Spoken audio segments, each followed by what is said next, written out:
ಯಡಿಯೂರಪ್ಪಾಜಿ ಕಿ ಜೈ. 50 ವರ್ಷದ ಸಾರ್ಥಕ ಬದುಕು ಸಾಧಿಸಿದ ಯಡಿಯೂರಪ್ಪಾಜಿ ಕಿ ಜೈ. 50 ವರ್ಷದ ಸಾರ್ಥಕ ಬದುಕು ಸಾಧಿಸಿದ ಯಡಿಯೂರಪ್ಪಾಜಿ ಕಿ ಜೈ. ಭಾರತ್ ಮಾತಾ ಕಿ ಜೈ. ಬಿಎಸ್ ಯಡಿಯೂರಪ್ಪನವರಿಗೆ ಜೈ. ರಾಜಾಹುಲಿ ಯಡಿಯೂರಪ್ಪನವರಿಗೆ ಜೈ. ಭಾರತೀಯ ಕಟ್ಟಾಳು ಯಡಿಯೂರಪ್ಪನವರಿಗೆ ಜೈ. 50 ವರ್ಷ ಸಾರ್ಥಕ ರಾಜಕೀಯ ಬದುಕನ್ನು ಪೂರೈಸಿದ ಯಡಿಯೂರಪ್ಪನವರಿಗೆ ಜೈ. 50 ವರ್ಷ ರಾಜಕೀಯ ಬದುಕು ಪೂರೈಸಿದ ಯಡಿಯೂರಪ್ಪನವರಿಗೆ ಜೈ. ಕಾರ್ಯಕರ್ತರು ಸೇರಿ ಇವತ್ತು ನಮ್ಗೆಲ್ಲರೂ ಸಹ ಸಂಭ್ರಮ ಆಗಿದೆ. ಕಾರಣ ಏನು ಅಂತಂದ್ರೆ ಯಡಿಯೂರಪ್ಪನವರು ರಾಜಕೀಯ ಜೀವನ 50 ವರ್ಷಗಳ ತುಂಬಿ ಇವತ್ತಿನ ದಿವಸ ಹೆಜ್ಜೆಯನ್ನು ಇಡ್ತಾ ಇದ್ದಾರೆ. ಇದು ಬಹಳ ಅಪರೂಪದ ಸಂಗತಿ. ಇದ್ರ ಜೊತೆಗೆ ಸುಮ್ಮನೆ 50 ವರ್ಷ ಯಾರೋ ಇದ್ದುಬಿಟ್ರೆ ಉಪಯೋಗ ಆಗೋದಿಲ್ಲ.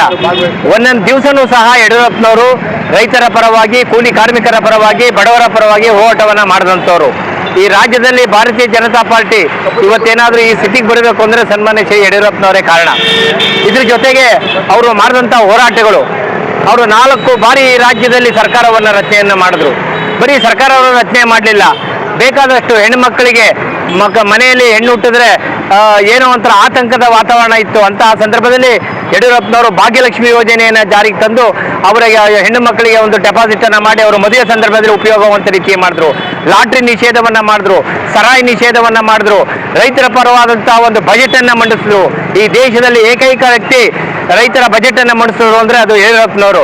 ಈ ರೀತಿ ಹಲವಾರು ಯೋಜನೆಗಳನ್ನ ಈ ಒಂದು ರಾಜ್ಯಕ್ಕೆ ಕೊಟ್ಟಿರುವಂತಹ ವ್ಯಕ್ತಿ, ಮಹಾನ್ ವ್ಯಕ್ತಿ ಯಡಿಯೂರಪ್ಪನವರು. ಅವರ ಒಂದು ಅಭಿಮಾನೋತ್ಸವ ಕಾರ್ಯಕ್ರಮ ನಾಳೆ ಚಿತ್ರದುರ್ಗದಲ್ಲಿ ನಡೀತಾ ಇದೆ. ನಾವೆಲ್ಲರೂ ಸಹ ಹೋಗ್ತಾ ಇದ್ದೀವಿ. ನೀವು ಎಲ್ಲ ಬನ್ನಿ, ಸಂತೋಷದಿಂದ ಭಾಗವಹಿಸೋಣ ಅಂತ ಹೇಳ್ತೀವಿ. ಪಕ್ಷ ಸರ್ವ ಜನಾಂಗಕ್ಕೂ ಅವರು ನಾಯಕರು.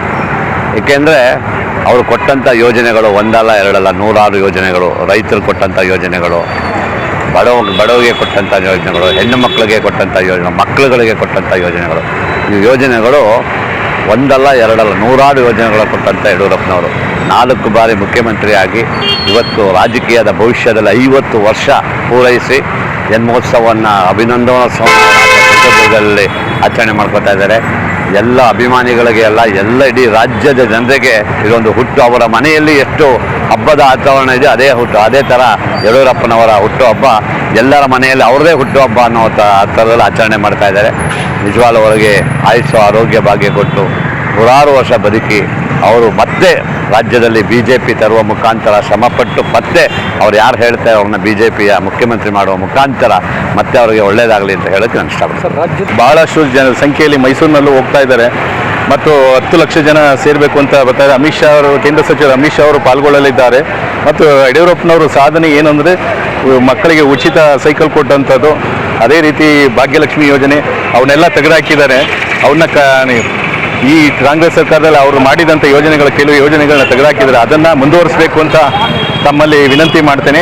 ಅದೇ ರೀತಿ ಯಡಿಯೂರಪ್ಪ ಅವರಂತಲೇ ರಾಜ್ಯಾಧ್ಯಕ್ಷರಾದ ವಿಜೇಂದ್ರ ಅವರವರು ಕೂಡ ಭಾಳಷ್ಟು ಶ್ರಮ ವಹಿಸಿ 224 ವಿಧಾನಸಭಾ ಕ್ಷೇತ್ರದಲ್ಲಿ ಹೋರಾಟ ಮಾಡಿ ಮುಂದೆ ಅವರು ಕೂಡ ಮುಖ್ಯಮಂತ್ರಿ ಆಗಬೇಕು ಅಂತ ನಾವು ಗಣಪತಿ ವಿಘ್ನೇಶ್ವರನಲ್ಲಿ ಪ್ರಾರ್ಥನೆ ಮಾಡ್ಕೊಳ್ತಾ ಬಂದಂಥ ಈ ಪೂಜೆ ಮಾಡಿಸಿದಂಥ ಎಲ್ಲ ಭಕ್ತಾದಿಗಳು ಮತ್ತು BJPಯ ಕಾರ್ಯಕರ್ತರುಗಳು ಮತ್ತು ನಮ್ಮ ಮಾಜಿ ನಗರ ಪಾಲಿಕಾ ಸದಸ್ಯರುಗಳು ಆದಂಥ ರಾಮ್ ಪ್ರಸಾದ್ ಅವರು, ಪಾತಿ ಅವರು, ಸಂದೇಶ್ ಸ್ವಾಮಿ ಅವರು, ನಮ್ಮ ವಕೀಲರಾದಂಥ ಶಿವರಾಜ್ ಅವರು, ಗಿರೀಶ್ ಅವರು, ಜೀವಧಾರ ಬ್ಲಡ್ ಬ್ಯಾಂಕು, ಆನಂದ್ ಅವರು, BJP ಮುಖಂಡರು ಮತ್ತು ಎಲ್ಲಕ್ಕಿಂತ ಮುಖ್ಯವಾಗಿ ನಮ್ಮ BJP ಕಾರ್ಯಕರ್ತರ ಶ್ರಮದಿಂದ ಇವತ್ತು ಪಶ್ಚಿಮ ಬಂಗಾಳದಲ್ಲಾಗಲಿ 3 ಪಂಚರಾಜ್ಯ ಚುನಾವಣೆಯಲ್ಲಿ 3 ಚುನಾವಣೆಯಲ್ಲಿ ಗೆದ್ದಿದ್ದಾರೆ.